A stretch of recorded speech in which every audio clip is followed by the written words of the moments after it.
Tudo tanto!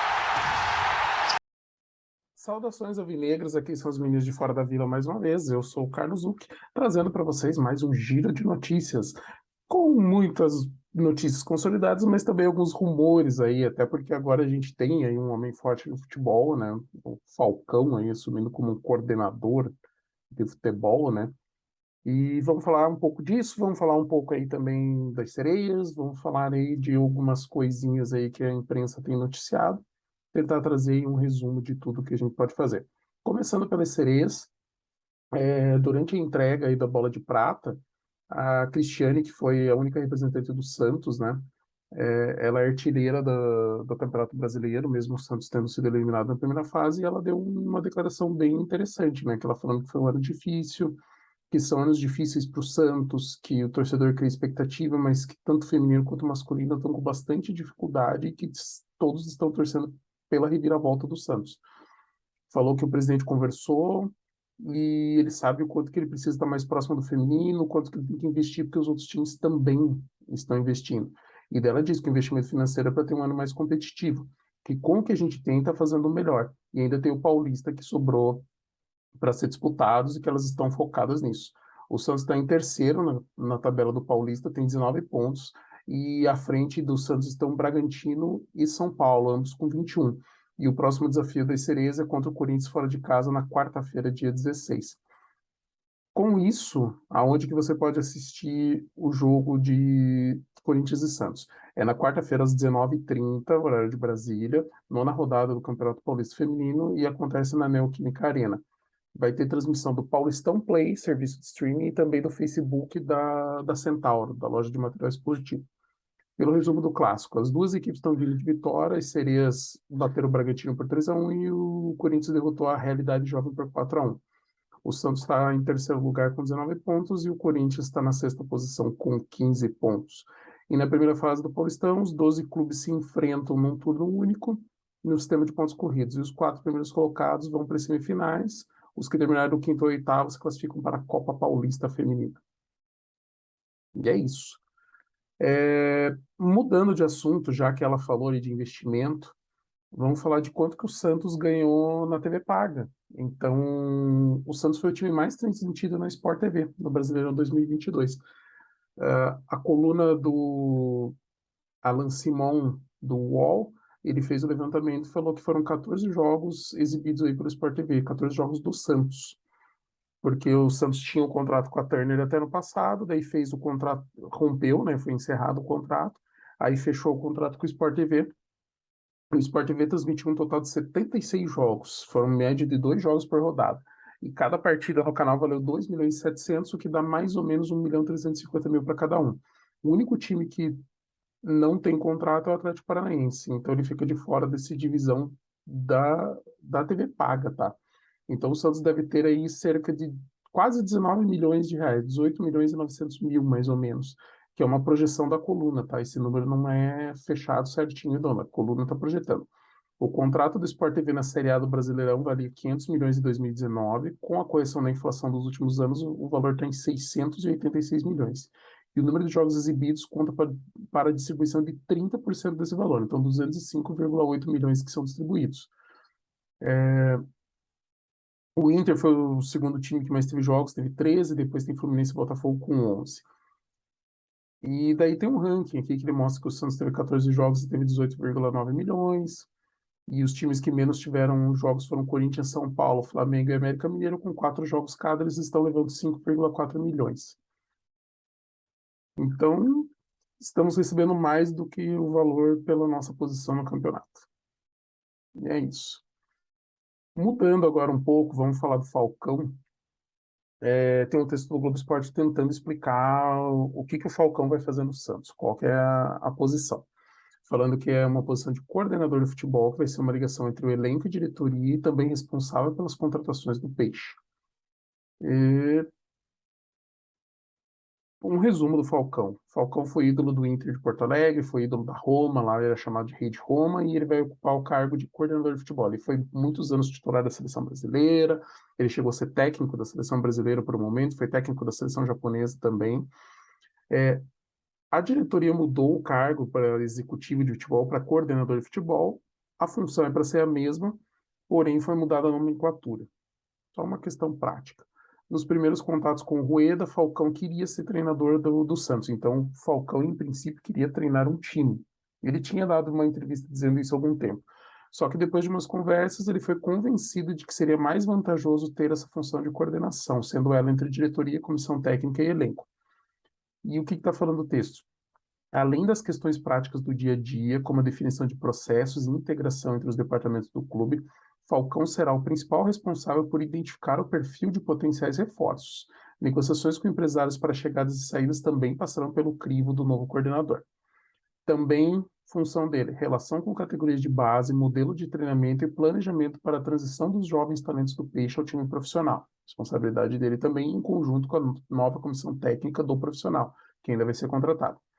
E a expectativa é de que ainda nessa semana o Santos feche o contrato com o novo treinador e, de repente, seja anunciado junto com a chegada do Falcão. Parece que o Falcão vai assinar o contrato nesta quarta-feira, mas a ideia é que talvez ele comece a efetivamente seja anunciado aí mais para o fim da semana, e daí a tendência é que o Santos tenha um nome de treinador também. Aí outras funções, trabalhos administrativos, como inscrição de atletas, definição da logística de viagem, relacionamento de bastidores com entidades como CBF, Conmebol e Federação Paulista, também passam pelo Falcão. E a expectativa do time do Santos é de que a contratação traga respaldo no mercado, porque ele teve passagens vitoriosas no Inter, Roma, São Paulo e Seleção Brasileira. Aí ele treinou o Brasil, treinou o Japão e treinou o Sport, Bahia e Inter. O último trabalho dele foi em 2016, quando treinou o Inter. Só que ele tem uma vasta experiência no futebol, é um nome admirado por jovens atletas. E o contrato será assinado na próxima quarta, e a tendência é que o vínculo seja válido sem confirmação, mas é que a tendência é que seja válido até o fim de 2023, que é quando se encerra o mandato do Rueda, né? Que é o que ele tem tentado fazer aí nos seus contratos. Ainda sobre o Falcão, falando que antes de conversar com o Santos, o Falcão fez um intercâmbio no Real Madrid. Ele é amigo do Carlo Ancelotti, o treinador aí do Real, e ele foi fazer um intercâmbio lá porque ele estava querendo dar uma reciclada para treinar um clube de futebol, né? E os dois formaram o meio de campo da Roma entre 80 e 85 e levaram a equipe da capital italiana à conquista do campeonato nacional depois de 38 anos de espera. Então ele passou lá, fez um intercâmbio, então traz informação ainda dos técnicos mais vitoriosos do mundo e da história, né? E ganhou 4 Champions League. E um fato curioso aqui que o UOL também está dando é que uma entrevista com o Galvão Bueno foi decisiva para a chegada de Falcão ao Santos. E aí é uma matéria aí do Lucas Mussetti e da Gabriela Brino para o UOL, falando que o Santos anunciou ontem, né, na segunda, o nome do Falcão, e que teve a participação dele no programa Bem Amigos, que ajudou o nome dele a ganhar peso, que o presidente Andrés Rueda já tinha o Falcão no radar, mas que ele deu uma entrevista no programa, animou os outros membros do comitê de gestão. Foi no dia 25 de outubro, e daí a diretoria do Peixe aprovou a opção do Falcão para ser coordenador de futebol, porque gostaram da entrevista. Aí o Rueda fez contato com o Falcão, fizeram uma reunião, é, o Falcão veio 2 vezes para São Paulo para conversar com o Rueda, e num restaurante na capital o acordo foi fechado. Que nos primeiros contatos ele falou que iria ser treinador, mas o Santos negou e bateu o pé sobre a ideia dele ser chefe do departamento de futebol. Aí ele topou e começou a discutir as negociações de contrato, financeiras e de trabalho. E depois de indas e vindas do contrato e de condições, ele aceitou a proposta. E aí o anúncio foi feito só depois do fim do Brasileirão, até para não atrapalhar ali a reta final do campeonato. Eles estavam esperando, o Santos cogitou esperar até a quarta para confirmar o contrato com vídeo, foto de boa qualidade, uma apresentação perfeita, depois que ele assinasse o contrato, mas eles anunciaram mesmo com foto do restaurante, do mesmo jeito, por causa do clima do Santos e a possibilidade dessa notícia vazar. Então, a torcida tá bem chateada com a temporada bem ruim, terminou 2-0 contra o Fortaleza na Vila, e que isso diminui um pouco a preocupação com o planejamento. O que é verdade, né? Você começa a ter um pouco mais de segurança, porque pelo menos agora tem uma pessoa para cuidar do futebol. E que poderia acabar vazando essa negociação, né? Que inclusive a negociação foi feita em São Paulo, porque se fosse feita em Santos, que é uma cidade menor, a chance seria muito maior aí de tudo ser descoberto e isso vazar.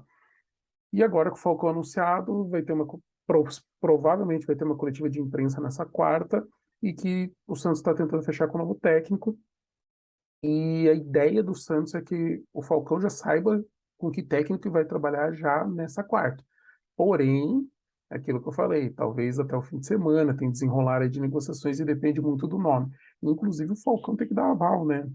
Eu acho que se o Falcão não der aval, complica depois na relação aí do técnico e do coordenador. Mas, como eu sempre digo, quem sou eu, né, na fila do pão aí do Santos? E daí fala que o Santos não tem um diretor desde que demitiu o Newton Drummond em agosto, que o Rueda acumulou funções, que antes já teve o Felipe Gimenez, o Jorge Andrade, o Renato, o André Mazuco, o Edu Dracena e o Drummond. E que o Falcão já começa a trabalhar por reforços. E que o Santos acredita que com o Falcão terá mais respeito no vestiário e também na relação com clubes e empresários. Eu acho que esse aspecto faz sentido, porque o Falcão é muito respeitado. Porém, em outras coisas aí vai depender muito mais do trabalho dele e vamos ver o que vai acontecendo. E aí já está falando que ele está trabalhando aí já para trazer o técnico, que o Vojvoda está no radar, está na lista, mas que com a concorrência o Santos está olhando outros nomes também. E que a ideia do Rueda e do Falcão é anunciar o nome do novo treinador já na apresentação do Falcão à imprensa, que deve ocorrer no máximo até a próxima semana. Então, aqui na tribuna de Santos, já está falando que até no máximo a próxima semana, quando for anunciado o Falcão, já anuncia o técnico também. E daí os dois, Falcão e técnico, vão reiniciar o processo de reformulação do elenco. E daí fala que o diagnóstico do Santos é que o elenco precisa de algumas peças experientes para contribuir com o crescimento dos mais jovens. E que, além disso, um lateral direito e um meio de criação são as necessidades mais urgentes. Além, é claro, de talvez mais um zagueiro, mais um atacante de ponta, mas o lateral direito e o meio de criação mais urgentes. E aí entra naquilo que eu falei, sabe? Seria ideal assim. Então a gente precisa de um lateral direito, vamos trazer um para ser titular. A gente precisa de um meio de criação, um para ser titular. A gente precisa de um atacante de ponta, um para ser titular. E em princípio a gente tem Soteldo e Ângelo, que para mim bacana, ainda mais se tiver um meia bom. Mas daí precisa talvez de um segundo volante mais um pouco melhor, que venha também para ser titular. E daí um zagueiro que eu gostaria que ele viesse para o lugar do Maicon, sabe? Tipo, porque o Maicon também não joga muito. Mas vamos esperar para ver o que acontece. E aí, já que a gente falou aí de Falcão e do trabalho que ele vai fazer, perdão, a gente puxa aí uma matéria do Globo Esporte, falando aí de matéria do Bruno Giofrida, falando das saídas, negociações por técnico e tudo mais. Daí já fala logo de cara aí do nome do Luan, né? Então, o que está falando nessa matéria? Luan e mais quem? Todos os que vão sair. E logo ali no subtítulo já cita Madison, Auro, o próprio Luan, o Bruno Viveiro e o Jordan Júlio. Esses cinco com certeza não ficam. O Brian Angulo e o John têm futuro incerto. E ali estava sondando o Maurício Barbieri como treinador, né? Que é uma coisa que ainda não foi batido o martelo, tá tendo bastante rejeição, mas vamos ver agora com o coordenador como é que vai ficar, né? Então, vamos lá. Madison e Auro, Luan e Bruno Viveiro, Jorge Júlio, adeus com certeza, não ficam. Que, inclusive o Luan não foi relacionado com o Fortaleza. E que o Brian Angulo não agradou a diretoria e deve ser negociado, só que tem o contrato até o meio de 2023. E que o caso do John, que já foi alvo do São Paulo e do Botafogo, ele gostaria de ter mais oportunidades. E ouviu do Andrés Rueda que haveria possibilidade de ser negociado antes da próxima temporada, por isso que o futuro é incerto. E sobre o técnico, o único nome que apareceu era do Maurício Barbieri, mas já foi o Rueda já falou que não falou esse nome, então a gente também aí tem uma incerteza aí na principal função aí para o Santos. E agora a gente entra no campo de especulações. Então todos aqueles cinco nomes ali, o Luan, o Bruno Oliveira, o Jorge Júlio, jogadores que vão embora, e o Auro e o Madison, certeza que vão embora. Que o Emelec do Equador, isso é matéria do UOL, do Lucas Mussetti, tem interesse no Brian Angulo do Santos. Que o Emelec já tinha tentado no meio do ano, mas não teve acerto. Ele é o maior salário do elenco, está fora dos planos do Santos e o contrato dele termina em 30 de junho de 2023. E que a ideia do Rueda é vendê-lo, mesmo que por um valor baixo. Que entre vencimentos, comissão e luvas, o custo é de 500 mil por mês. Que daí existe também a possibilidade do Santos emprestar o centroavante e ajudar a dividir o salário para não tê-lo mais no grupo. O Angulo só fez 5 gols e deu uma assistência em 24 jogos na temporada. Ele é ex-Cruz Azul do México e não atua desde o 5 de outubro, e que ele foi indicado pelo Fábio Bustos. E é isso. Então, grande chance aí. Seria bem interessante se o Emelec pegasse, assim, de verdade, para nós estaria bem bom. Ele pegasse tudo que o Santos deve e falasse, deixa que a gente assume, e daí começasse a pagar, assumisse o contrato e pagasse. Para nós estava lindo, a gente se livra de 500 mil por mês e de um jogador que não acrescentou praticamente nada. E agora, falando aí de uma especulação também do Lucas Mussetti aí no UOL, Santos estuda a proposta por Dudu, lateral direito do Atlético Goianiense. O jogador de 25 anos é bem avaliado pela equipe de inteligência do Peixe e desperta o interesse de outros clubes da Série A do brasileiro. Que o staff conversa com o Atlético Goianiense para saber qual valor seria suficiente para venda. Então, quanto que o Atlético Goianiense quer para esse jogador? Que como o Atlético Goianiense foi rebaixado, o Santos está esperando que a quantia seja aceitável, uma quantia que o Santos possa pagar, que não seja muito problemática. E o Santos tinha esperança do Atlético Goianiense que ele segurar o William Maranhão. O William Maranhão estava emprestado para o Atlético Goianiense, mas ele não deve continuar porque aí o valor do William Maranhão para uma Série B é muito alto, sabe? Então não vale a pena pagar o William Maranhão, por mais que ele seja titular do time, porque daí ele é um jogador caro e daí o Atlético Goianiense não consegue pagar esse valor, né? E é isso. E daí fala que o Santos está procurando um novo lateral direito, porque o Madison e o Auro não vão continuar na próxima temporada e que o Lucas Blondel do Tigre também interessa, que por enquanto o Natan é o único à disposição. Que além de um lateral destro, o Santos está procurando por um volante, um meia e um ponta e avalia a necessidade de outro zagueiro, dentro daquilo que a gente está falando aí já faz um bom tempo. E é isso, galera. Né? Muita especulação, muita novidade, muita coisa assim. Esses próximos dias aí vai ferver bastante. Talvez eu acabe trazendo alguns giros de notícia. Eu quero fazer uma análise, então já estou juntando aqui umas notícias, uns dados para trazer para a gente. Mas por enquanto é isso. Obrigado você aí que assistiu o vídeo até o final, que acompanha a gente através do podcast. É, obrigado por acompanhar sempre o nosso trabalho, prestigiar. É, curtam, comentem, compartilhem, se inscrevam no canal, ativem as notificações, avaliem aí no seu player de podcast, aí, o nosso podcast aí com 5 estrelinhas, com nota máxima, digam ali pra gente, porque tudo isso ajuda a gente a chegar mais e mais pessoas e continuar nosso trabalho e fazer isso crescer. Um grande abraço a todos e para cima deles. Até mais.